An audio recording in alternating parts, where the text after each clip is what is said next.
나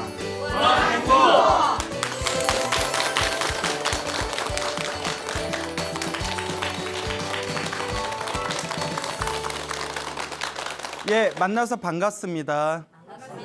예, 광우 스님이라고 합니다. 우리 불자분들이 저희 소중한 나 무한행복 소나무를 굉장히 즐겨보신다고 합니다. 그중에 어느 소나무 광팬이신 불자님이 계시는데 소나무 광팬이신 보살님께서 우연히 저한테 아주 재미난 얘기를 해주시더라고요. 그 당신 아들이 계시는데 아들이 31살이래요. 그런데 아토피가 엄청 심하대요. 여러분 아토피 아시죠? 예, 그래서 이 아토피에 걸리면 이런데요. 그거 토할 정도로 힘들대요. 그거 막 피가 난대요. 그래서 뭐라고 한다? 예, 미안해요. 너무 유치하죠? 근데 아들이 실제로 피가 날 정도로 아토피가 심했대요. 피가 날 정도로. 그래서 유명하다는 병원에서 치료도 받고 약도 바르고 약도 먹었는데 전혀 효과를 못 봤답니다. 그래서 누가 그러더라고요. 아토피 치료제랑 탈모 치료제를 개발한 사람은 노벨상 받을 거라고 그런 얘기가 있어요. 뭐 사실 탈모는 심으면 되잖아요. 좀 비싸려나? 우리도 있는데 그래서 그 아토피가 피가 날 정도로 굉장히 심한 이제 아들이 있었는데 여러 가지로 치료를 해도 낫지가 않더래요. 그래서 보살님이 이것도 다 업인가 보다, 다 업본가 보다 해가지고 그분이 능엄주를 열심히 기도를 했대요. 소나무에서도 능엄주에 대해서 몇 번 말씀드렸죠? 그래서 능엄주 기도를 열심히 했는데 한 3, 4개월이 지난 뒤에 아들이 갑자기 아토피가 좋아졌대요. 그러니까 엄마인 자기가 너무 신기할 정도로 아토피가 너무 호전이 돼가지고 딱 능엄주 시작하고 나서 3, 4개월 지났을 때 아들의 그 아토피가 너무나 좋아지고 호전이 돼서 스님 너무 신기합니다 라고 저한테 이야기를 하시더라고요. 그래서 흔히 그런 질문을 받아요. 스님, 아들, 자식이나 남편이나 다른 누군가를 위해서 대신 기도해줘도 효과가 있습니까? 그럼 저는 두 가지로 대답해요. 있다고 할 때도 있고 없다고 할 때도 있어요. 자, 없다고 할 때는 뭐냐? 보살님, 밥상을 차려놓고 밥을 자기가 먹으면 누가 배부르다? 내가 배부르듯이 기도를 하면 누가 효과 본다? 내가 효과 보는 거지. 밥상만 차려놓고 밥은 내가 먹었는데 자식이나 아들이나 딸이나 남편이나 다른 누군가가 배부르기를 원한다면 그건 옳은 거겠냐, 그른 거겠냐? 그르다. 그러니 자기 기도는 누가 해야 된다? 내가 해야 된다라고 얘기할 때도 있고요. 또 어떨 때는 효과가 있다 없다? 있다. 왜냐? 하늘에서 태양이 비출 때 하늘에 태양 밑에 있으면 누가 그 햇볕을 받죠? 자기 자신이 받잖아요. 그리고 동굴 안에 있어가지고 햇볕을 받지 못하는 사람들 있잖아요. 햇볕을 받는 사람을 기도하는 사람이라 하고 동굴 안에 있어서 햇볕을 받지 않는 사람을 기도를 안 하는 사람이라고 했을 때 기도 안 하는 사람을 위해서 대신 기도해줘도 효과가 있겠느냐 없겠느냐. 마치 거울을 들고 있는 것 같아서 받고 있는 햇볕을 거울에 반사해서 어디에다 쏘아주는 것 같다? 동굴에다 쏘아주는 것 같다. 그러니까 직접적으로 햇볕을 받는 건 아니지만 거울에 반사되는 걸 통해서 간접적으로나 햇볕을 받는다 안 받는다? 받는다. 그러면 남을 위해서 대신 기도해줘도 그 남에게 효과가 있겠다 없겠다? 있겠다라고 이야기를 할 때도 있습니다. 있다라고 할 때도 있고 없다라고 할 때도 있고. 그래서 사람들이 스님 있는 거예요 없는 거예요? 나도 몰라요. 내 말에 너무 신경 쓰지 마세요. 자, 그래서 자기가 기도해야 자기가 효과 본다는 것은 그 사람들에게 엄마가 내 대신 기도해 주니까 괜찮겠지, 부인이 나 대신 기도해 주니까 괜찮겠지, 남편이 나 대신 기도해 주니까 괜찮겠지 라는 마음을 부셔주기 위해서 네 밥은 네가 먹어야 배부르듯이 네 기도는 네가 해야 된다. 이제 이런 입장에서 설명을 하는 거였고요. 그리고 두 번째는 본인이 도저히 기도하기 힘들 때 가족 중에 누가 간절히 기도를 해줘도 효과가 전혀 없는 것은 아니더라 라는 것을 강조하기 위해서 그게 거울의 비유를 들어서 설명하기도 합니다. 그래서 어떻게 보면 부처님이 다 방편법이에요. 무슨 법? 예, 그래서 그걸 대기설법이라고 해서 사람들 수준에 맞춰서 설법을 한다. 예, 그래서 요렇게 얘기할 때는 요렇게 얘기하고 저렇게 얘기할 때는 저렇게 얘기하고 그래서 요리 조리 예 그래서 예 그냥 상황 따라 달라요. 예. 그래서 이와 같이 아들을 위해서 간절히 능엄주를 기도했더니 또 아들의 아토피가 상당히 호전되고 병원에서 치료받을 때보다도 훨씬 더 큰 효험을 보았다라는 것을 생각해 본다면 남을 위해서 기도해 주는 것도 효과가 전혀 없는 것은 아니구나라고 생각해 볼 수가 있겠습니다. 자, 아토피로 지금 고생하고 계시는 분들이 계시다면 이 방송을 보시고 무엇을 해라? 네, 병원에 가세요. 또 이 얘기 듣고 또 병원 가봐야 효험 없고 나 기도나 해야지 하지 마시고 자 여러분 이건 특별한 사례예요. 몸이 아프면 어딜 가라? 병원을 가세요. 병원 가도 안 나을 때 기도도 하고 복도 지으라는 거지 광문 쓰면 얼토당토 없는 얘기를 하는 사람이 아닙니다. 아프면 어딜 가라? 병원 가라. 그래서 어느 보살님이 계신데 맨날 막 콜록콜록 거리시는 거예요. 보살님 감기 걸리셨어요? 예. 아, 그 병원에 좀 가보세요. 아우 스님 기도하면 되지 병원은 뭐하러 갑니까? 순간 제가 뜨끔한 게 난 감기 걸려서 병원 갔다 오는 길이었거든. 아프면 어딜 가세요? 병원 가시기 바랍니다. 알겠죠? 네. 그래서 기도를 해서 아들의 능엄주가 너무 좋아졌다. 이런 이야기를 들었습니다. 또 그 비슷한 이야기가 있어요. 중국 송나라 때 어느 나라 때? 예, 송나라 때 이름이 담영이라는 스님이 계셨어요. 담영이라는 스님이 계셨는데 이 담영 스님께서 어린 나이에 출가해서 수행을 굉장히 열심히 했대요. 아주 수행을 열심히 하는 계율이 깨끗하시고 훌륭한 스님이셨는데 이분도 전생에 업병이 있었는지 지독한 피부병을 고질로 앓고 있었대요. 그 고질병인 피부병이 있었는데 점점 피부병이 악화가 되더랍니다. 그러니까 막 고름이 나오고 거기에 막 부스럼이 생기더래요. 막 부스럼이 생겨가지고 나중에는 고름 생기고 부스럼 생긴 거기에서 그곳에서 막 냄새가 나더래요. 막 냄새가 나고 하니까 가까이 있던 스님들이 모두 멀리하더랍니다. 그거 이제 그 담영 스님 뒤에서 막 서로 수군대겠죠. 아우 더러워서 뭐 이러면서 그 스님이 아무리 뭐 이렇게 약을 먹고 그 당시 약을 발라도 효험이 없는 거예요.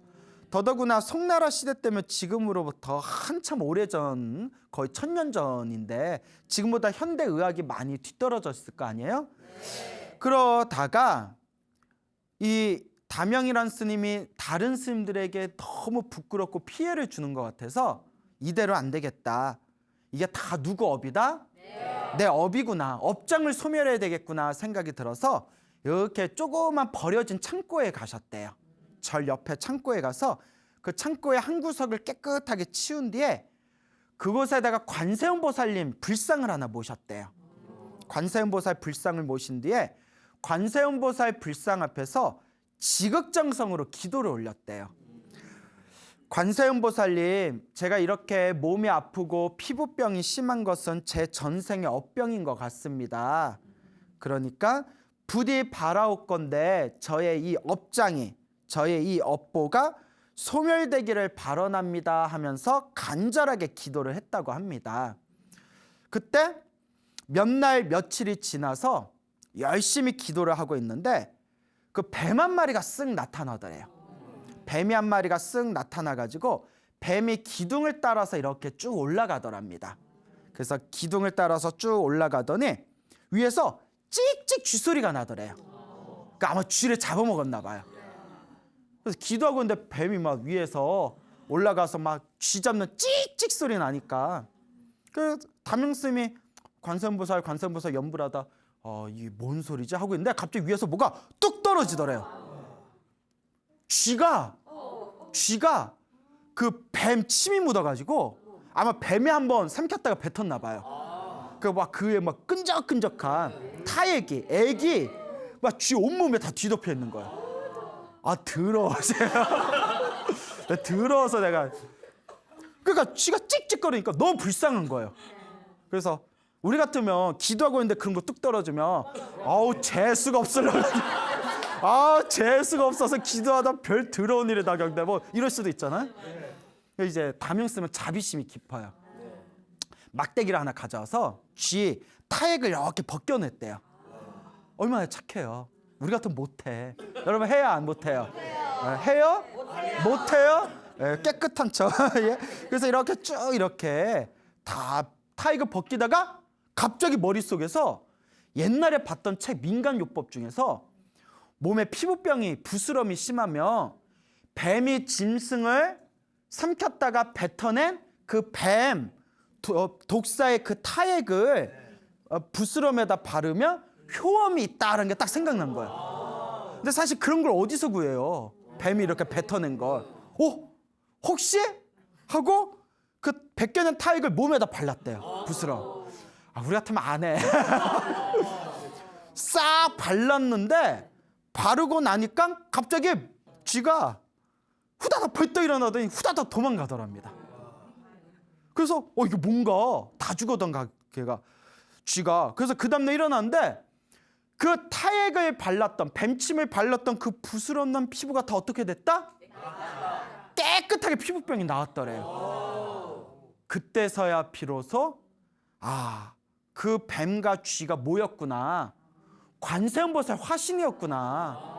나를 치료하기 위해서 관세음보살 화신이었구나 라면서 이 이야기를 사람들한테 널리 전하니 사람들이 모두 감동을 받고 그 뒤로 열심히 이 불심을 갖고 기도를 시작한 그런 신도들이 많이 늘어났다라는 이야기가 전해지고 있습니다. 그래서 그 담영 스님은 열심히 수행하시면서 깨끗하고 건강한 피부로 81세까지 살다가 세상을 떠나셨다라는 그런 불교 설화가 전해지고 있죠. 자, 이와 같이 내가 극심한 피부병에 걸렸을 때 내가 전생에 지은 업본가 보구나. 그렇게 자신의 마음을 다스리면서 열심히 관세음보살께 기도한 덕분에 무엇과 무엇을 만나서 뱀과 쥐를 만나서 또 쥐 몸에 붙었던 뱀의 그 액을 몸에다 발라서 피부병이 나았다라는 이야기가 되겠죠. 근데 설마 이런 이야기 듣고 뱀 어딨어? 야야 쥐 좀 잡아봐. 뱀 어딨어? 뱀 어딨어? 이것도 따라하면 돼요? 안 돼요? 안 돼요. 어딜 가세요? 병원에 가세요. 요새 약이 얼마나 좋은데. 그래서 여러분 제 주변에도 민간요법으로 나으신 분들이 계시는데 뭐 무슨 병 같은 거 생겼을 때 민간요법으로 나으신 분도 계시지만 민간요법으로 몸이 더 안 좋아지신 분도 많아요. 그러니까 함부로 따라하면 된다 안 된다? 안 된다. 또 이거 철없이 이것도 따라하면 안 돼요? 나중에 이거 따라해놓고 피부가 더 안 좋아져서 뭐 무슨 고소하고 막 이러면 이거 서로 골치 아파요. 알겠죠? 자 이거는 그 옛날 불교설화에 이렇게 열심히 관세음보살을 기도했더니 피부병이 났던 그런 어떤 아름다운 가피 이야기 요 정도로 교훈을 삼아야지 또 어리석게 실제로 따라하시는 분이 생기지 않기를 바라겠습니다. 알겠죠? 네. 그러니까 요새 병 걸리고 하면 요새 병원에 현대의학이 아주 훌륭하니까 그 병원에서 의사와 꼭 상담하시길 바랍니다. 네. 제가 항상 드리는 말이 있죠? 진단은 누구에게? 의사에게. 진료는 의사에게. 약은 약사에게. 그런데 몸이 아프셔서 저 찾아오시는 분들이 많아요. 어떻게 오셨어요? 제가 좀 아파요. 어딜 가셔라? 병원에 가셔야지. 아픈데 나 찾아오면 내가 뭐 어떻게 해야 돼? 그래서 얼마나 답답하면 저를 찾아오셨겠어요. 그 마음은 이해합니다. 하지만 제가 불자분들한테 드리고 싶은 얘기는 이미 소나무에서 다 얘기했던 것 같아요. 그래서 몸이 아프면 어딜 가라? 병원 가라. 힘들고 답답하면 무엇을 해라? 기도해라. 병원에 갔는데도 현대의학의 도움을 받되 그래도 치료가 안 되면 무엇을 열심히 한번 해봐라? 기도도 한번 열심히 해봐라. 이렇게 이제 제가 드릴 수 있는 이야기는 다 드렸던 것 같습니다. 그러니까 여러분들 힘들고 괴로울 때 항상 기도하는 습관을 들이시고 몸이 아프실 때에는 스님을 찾아오는 것보다는 어딜 가시는 게 더 지혜롭겠구나? 병원에 가시는 게 더 지혜롭겠구나. 이렇게 마치 병원 홍보처에서 나온 것 같아요. 네? 자, 그래서 우리 불자들은 좀 지혜롭고 상식적으로 수행을 하셨으면 좋겠습니다. 네. 그래서 병원에 안 가려는 불자분들에게 드리고 싶은 얘기가 있어요. 우리의 스승이자 우리의 영원한 롤모델이 부처님이시잖아요. 네. 우리의 스승이신 2600년 전에 석가모니 부처님도 주치의가 있었어요.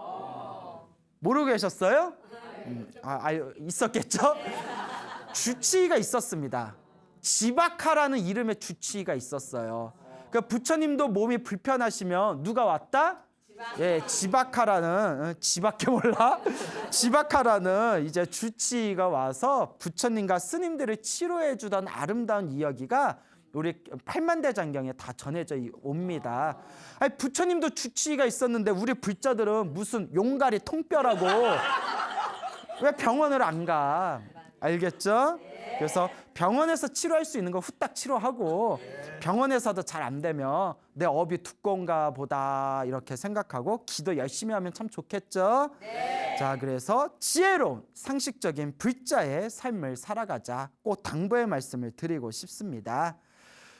제가 재미난 옛날 설화를 하나 말씀드려볼게요. 아주 오래전에 옛날 정말 호랑이가 담배 피우던 시절에 여러분 호랑이 담배 핀 거 봤어요? 못 봤어요? 예, 저도 못 봤어요. 호랑이 담배 피던 시절에 있었던 일인데 어느 할머니가 있었대요. 이 할머니가 아들 하나를 데리고 살고 있는데 아들이 3대 독자야. 3대 독자고 집안은 엄청 가난해. 그리고 할머니는 또 발을 저는 절름발이에요. 그러니 3대 독자를 어떻게든 결혼시키고 장가 보내고 싶은데 되더라 안 되더라 안 되는 거예요. 어느 집에서 자기 귀한 딸을, 집도 가난해, 거기에 아들은 3대 독자야, 거기에 시어머니는 몸도 성하지를 않아. 우리 딸 무슨 고생을 시키겠다고 그 집에 보내냐 하고 중매가 이루어지질 않는 거예요. 그래서 할머니가 어떻게든 아들을 장가 보내고 싶어서 중매쟁이한테 싹 부탁을 합니다. 어머, 부탁한다. 우리 아들 이러다가 호랩이 돼가지고 총각 귀신되면 어떡하냐. 그러니까 좋은 여자 좀 구해다오. 그러니까 이 중매 보시는 이 아줌마가 우리 심하면 마담 뚜 정도 되나요? 마담 뚜 이렇게. 그래서 이 중매쟁이가 집집을 돌면서 아무리 중매를 하려고 하더라도 딸을 주더라 안 주더라? 안 줘. 그래서 마지막이다 생각하고 김천지 댁을 갔대요. 왜냐? 김천지 댁에 갔는데 거기에 홍기가 찬 노처녀 딸이 있었대요. 그럼 왜 결혼을 못했냐? 팔푼이래요. 머리가 좀 모자르대요. 코 уб으면서 아빠 이러면서 배고파 막 이러면서 그거 좀 모자라니까 아무도 안 데려가는 거예요. 그래서 딱 갔대요. 딸을 이렇게 처녀귀신 만들 거냐고. 그러지 말고 아주 잘생기고 괜찮은 남자가 있는데 시집 보낼 생각 없냐고. 아니 우리 딸 데려간다면야 나야 나야 정말 나야 너무나 고마울 따름이지. 그런데 내 딸을 데려갈 집이 어디냐? 내 딸 상태는 알고 그런 소리 하는 거냐? 아, 있다고. 아, 어딘데? 저기 이렇게 다리 저는 할머니 때 그 아들 있잖아. 훤하게 생기고 사람 참 착하고 좋잖아.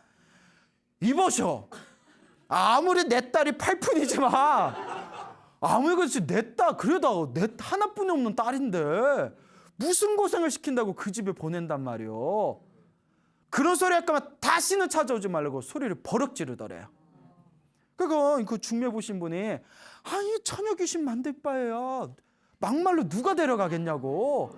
그 집에 결혼시키자고. 그거 얼마나 또 김천지도 자존심 상해요. 그래도 자기 딸인데, 내 자식인데, 내가 처녀 귀신이 돼도 내가 평생 안고 내가 평생 데리고 살 거니까 신경 끄고 저리 휙 가시오. 다시는 오지 마시오. 이러더래요. 그러니까 이제 도저히 시집 오겠다는 집이 없는 거예요. 그러니까 중매쟁이가 할머니한테 아무리 노력해도 안 됩니다. 아무리 노력해도 안 됩니다. 그러니까 할머니가 너무 속이 상한 거예요. 내 아들 어떡하나, 내 아들 어떡하나. 남자로 태어나서 결혼 한번 못 해보고 내 아들 어떡하나. 근데 내가 이 이야기를 보면서 기분이 좀 나쁘더라고요. 우린 뭐야? 아니 결혼 안 하는 게 죄예요? 나 순간 흥분했어. 여러분, 결혼 안 해도 행복할 수 있어요. 막 땀나네 나 지금. 예? 여러분, 결혼이 인생의 전부는 아닙니다. 알겠죠? 응? 차라리 머리 깎고 출가하든가. 자, 뭘 또 맞아요. 자, 그래서 이제 웃자가 한 말이고요. 우리 아들 어떡하나 해가지고 이제 기도를 했대요. 매일마다 절에 가가지고 관세음보살님, 제발 누가 장가가게 해주세요? 우리 아들이 장가가게 해주세요. 제발 우리 아들 장가가게 해주세요. 관세음보살. 기도하고 또 기도를 했답니다. 하염없이 기도를 해서 100일이 됐대요. 우리 아들 장가가게 해주세요. 우리 아들 장가가게 해주세요. 하염없이 이제 기도를 했을 때 꿈을 꿨는데 꿈의 법당에서 허공에서 음성소리가 들리더래요. 할멈 이러면서. 그대의 기도가 너무 정성스러워. 내가 그대에게 그대의 아들이 장가갈 수 있는 비방을 가르쳐 주겠다. 지금 즉시 저 산길 넘어가지고 산길을 내려와서 앞 들판에 하계 한 마리 보일 텐데. 뭐가 보일 텐데? 하계 한 마리 보일 텐데. 그 하계 모습을 가만히 잘 관찰하여라. 그 하계 모습을 잘 관찰하여라 하면서 허공에서 그런 소리가 들리더래요. 그리고 잠에서 딱 깨봤더니 법당인 거예요. 꿈을 꿨던 거야. 이야, 내가 100일 기도를 마치고 관세음보살님이 우리 아들 장가갈 수 있는 방법을 가르쳐 줬나 보다. 가봐야겠다. 그래서 그 즉시 이제 산길을 싹 내려갔대요. 그 노보살님 그 산길 얼마나 험해요. 아들 한번 그냥 결혼시키겠다고 성하지 않은 발 절어가면서 절름발이시잖아요. 그 아들 한번 결혼시키겠다고 다 내려와가지고 들판에 힘들게 내려왔더니 학 한 마리가 보이더래요.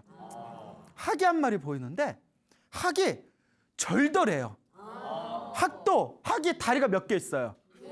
2개 있잖아요. 학이 다리를 이렇게 저는 거예요. 하나를 저는 거예요. 그 자기하고 비슷하잖아요.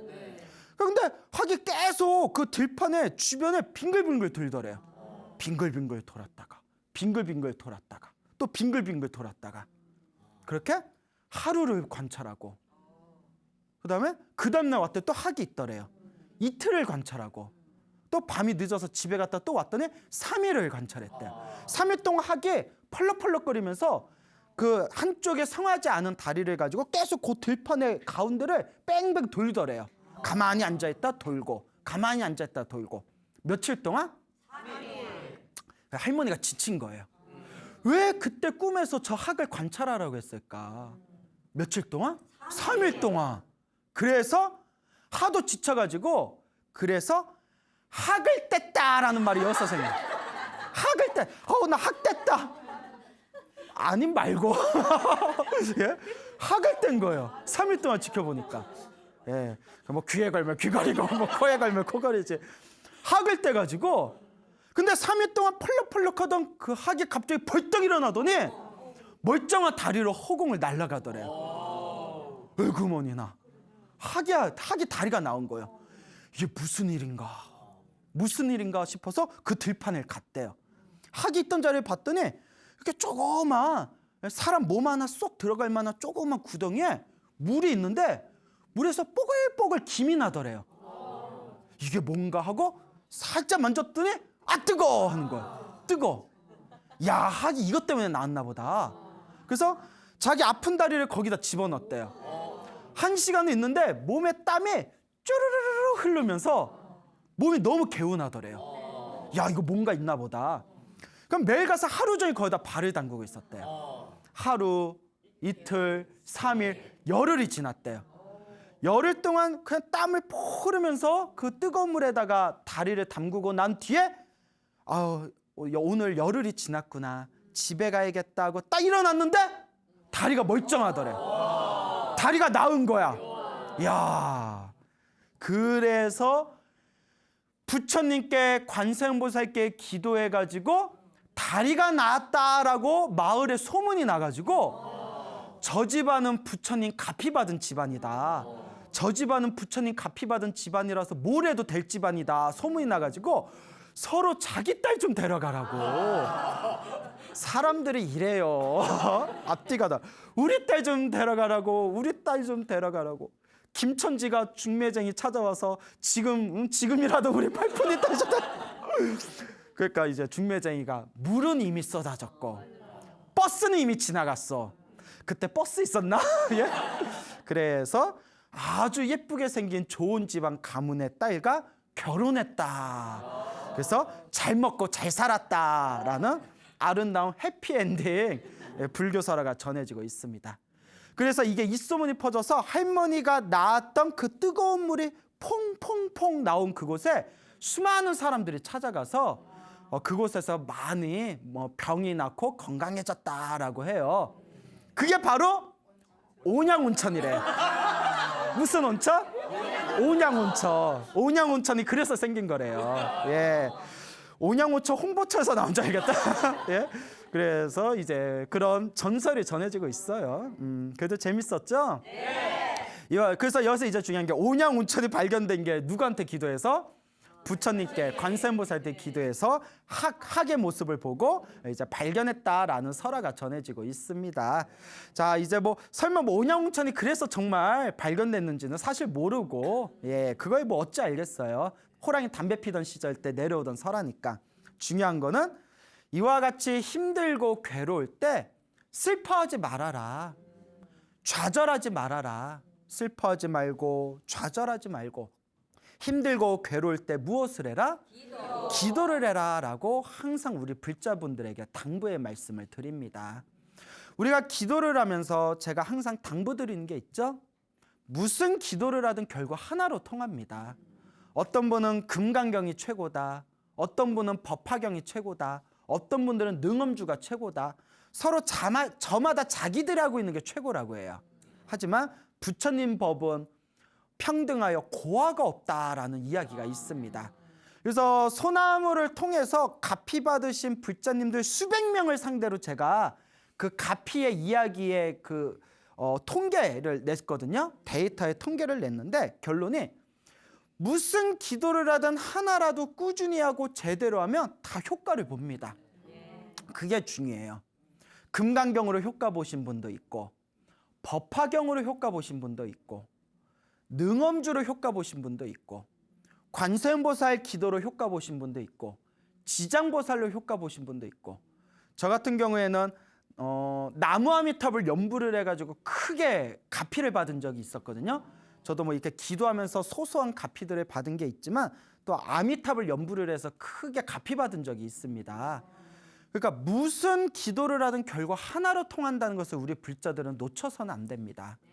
그래서 꼭 당부드리고 싶은 게 무조건 내 말이 맞아, 내가 하는 것만 해, 우리가 하는 게 최고야, 이런 가르침 치고 제대로 된 가르침 별로 없습니다. 아예 없다고 말 못하겠지만 별로 없어요. 이미 그게 아집이고 고집이거든요. 내가 하는 것만 옳다 하면 부처님이 8만대장경을 뭐하러 설하세요?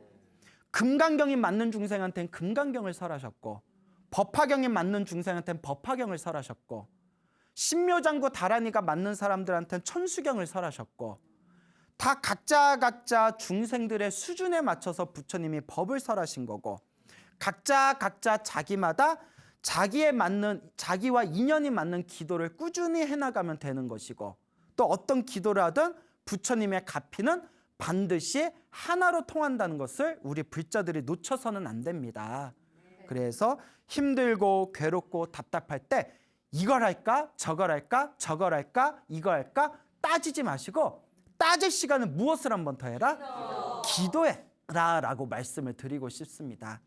그 기도하면서 중요한 거는 너무 빠른 효과를 바라서는 안 돼요. 무엇을 바라서면 안 된다? 예. 왜 안 되지? 왜 남들은 금방금방 되던데 난 왜 아직도 가피가 없지? 왜 나는 효과가 없는 것 같지? 그런 마음이 기도의 장애가 되는 겁니다. 어차피 내 앞에 펼쳐진 좋은 인연도 나쁜 인연도 누가 지은 업이더라? 내가 지은 업이더라. 그러니 지금 기도를 하면서 당장 좋은 일이 생기지 않았다 하더라도 내가 풀어야 할 숙제가 많고 내가 갚아야 할 업보가 많아서 내가 지금 기도가 더디게 일어나고 있는가 보구나. 그러니 이번 생 꾸준히 나의 숙제와 빚을 닦는 마음으로 그냥 꾸준히 할 뿐이에요. 기도해서 효과 있다고 기도하고 기도했는데 효과 없다고 기도 안 하고 이런 기도가 이미 분별심입니다. 다만 소원을 성취하고 효과 보려고 효험을 보려고 기도하는 게 아니라 내 업보를 소멸하고 내 업장을 닦고 내 빚을 풀고 내 숙제를 풀어나가는 마음으로 내 마음을 닦기 위해서 기도하는 게 진정한 기도가 됩니다.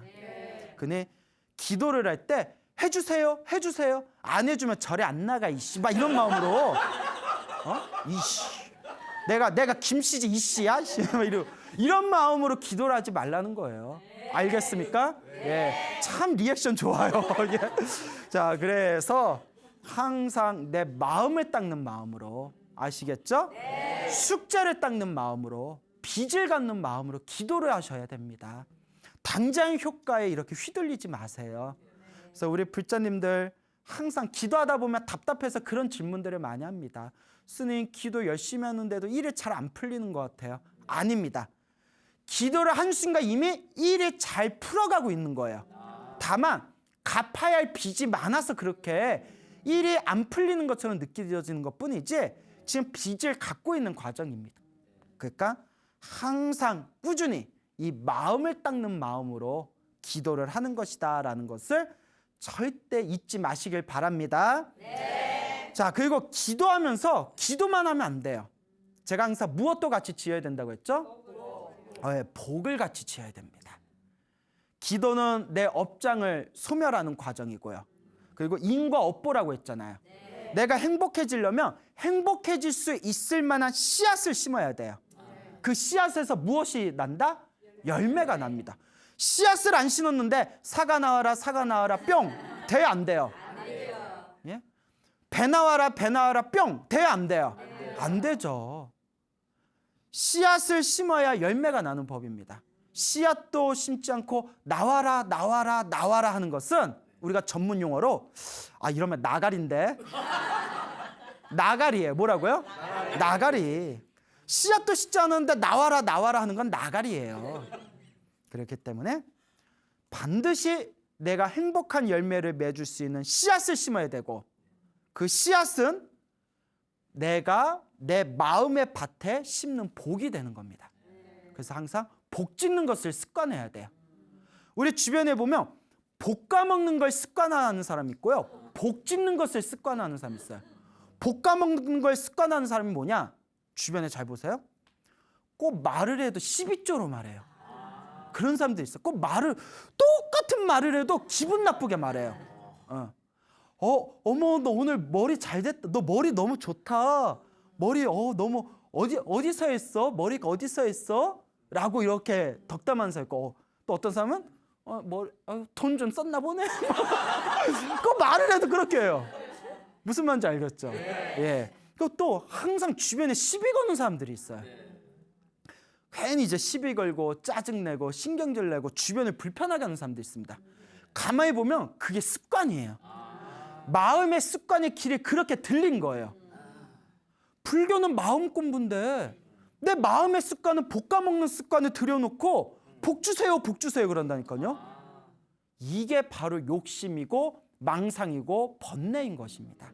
그러니 복 짓는 습관을 들여라. 항상. 그래서 남에게 좀 베풀고 조금 양보하고 좀 말 좀 좋게 하고 그것이 우리가 자꾸 어차피 우리는 중생이라서 부처님하고 똑같이 행동할 수는 없어요. 우리는 한계가 있어요. 그렇죠? 하지만 부처님하고 똑같이 살 수는 없지만 부처님의 발 뒤꿈치도 한번 닮아보자는 거예요. 여러분 발 뒤꿈치, 부처님 발 뒤꿈치 본 적 있어요? 없어요? 엄청 잘생겼어. 진짜 잘생겼어. 미안해요. 나도 못 봤어요. 하여튼 발 뒤꿈치라도 우리가 닮아보자는 거예요. 그래서 기도를 하고 복을 짓는 그 마음자리에서 내 운명이 바뀌고 나의 행복이 펼쳐진다는 것을 절대 잊지 마시길 바랍니다. 그래서 예전에 중국에 그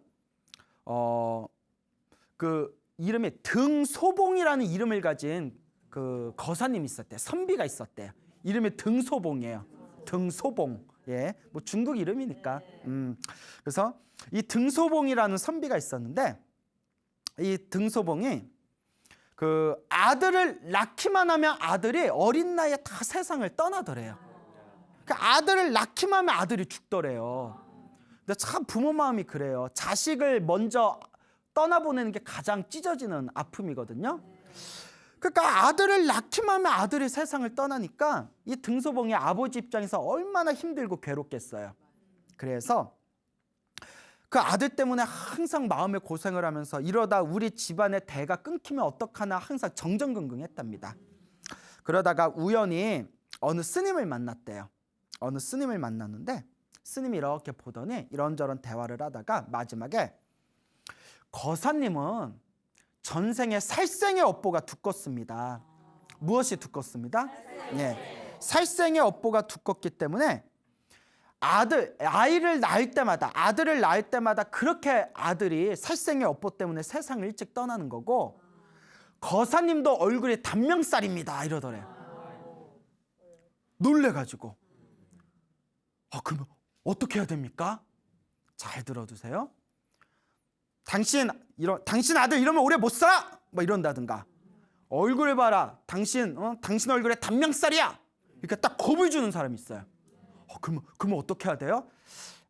비방이 있긴 한데 하면서 제사 지내라 뭐해라 부적서라 하면서 많은 돈을 요구하는 사람이 있으면 사입이다 생각하셔도 돼요. 부처님 법엔 그런 거 있다 없다? 없습니다. 돈으로 운명을 바꿀 수 있다고요? 그리고 부처님이 그렇게 돈을 필요로 하실까요? 평생 무소유로 사셨는데. 근데 웬만한 중생들은 다 속는다?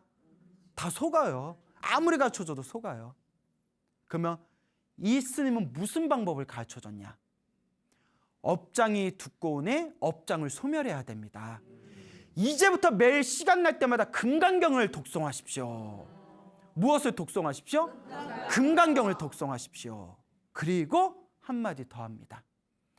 주변에 인덕을 베풀어서 주변에 인덕을 널리 베풀어서 복을 쌓으십시오.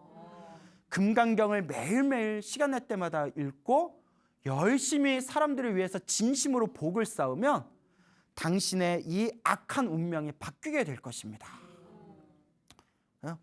스님 말대로 열심히 기도를 했대요. 매일매일 금강경을 외웠대요. 여러분 중요한 게 있어요. 어떤 사람은 이런 말 들으면 개뿔 그러면 이 세상에 운명 못 바꾼 사람 하나도 없겠네 이렇게 안 믿는 사람이 있어요. 이게 성근이 없는 사람들이에요. 근데 이 얘기 딱 듣고 그래 한번 해보자 하고 열심히 기도하고 복을 짓는 사람들은 그래도 성근이 있는 사람들이에요. 그래서 제가 이런 생각이 들어요. 스스로 수준이 높다고 생각하는 사람들은 기도를 우습게 봐요. 저도 그랬거든요. 저도 20대 때 참선할 때는 선방에서 참선할 때는 기도를 우습게 봤어요. 뭐 지장기도 하고 관음기도 하는 사람들 막 우습게 봤어요. 저 사람들은 수준이 낮아서 참선할 줄은 모르고 기도만 하는구나. 근데 제가 수많은 가피들을 경험하고 경전을 공부하고 주변의 사람들을 관찰하면서 정말 수준이 떨어지는 사람들, 업장이 두꺼운 사람들이 기도할 줄을 모르는구나라는 걸 느끼게 되었어요. 수준이 높아서 기도를 우습게 보는 게 아니라 수준이 떨어져서 기도를 우습게 봐요. 부처님에게 기도하는 게 얼마나 거룩한 일이에요. 수준이 떨어지니까 그 거룩한 걸 모르는 거예요. 그래서 이 등소봉이 열심히 금강경을 독송하면서 수많은 사람들에게 자꾸 복을 지었대요.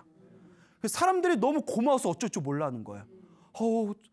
왜 저희들한테 왜 이렇게 생명부진 저희들한테 이렇게 친절을 베푸십니까? 이 은혜를 어떻게 갚습니까? 할 때 등소봉이 이렇게 얘기합니다. 오해하지 마십시오. 이 친절은 여러분을 위한 게 아닙니다. 제가 행복해지기 위해서 제가 좋아서 하는 겁니다.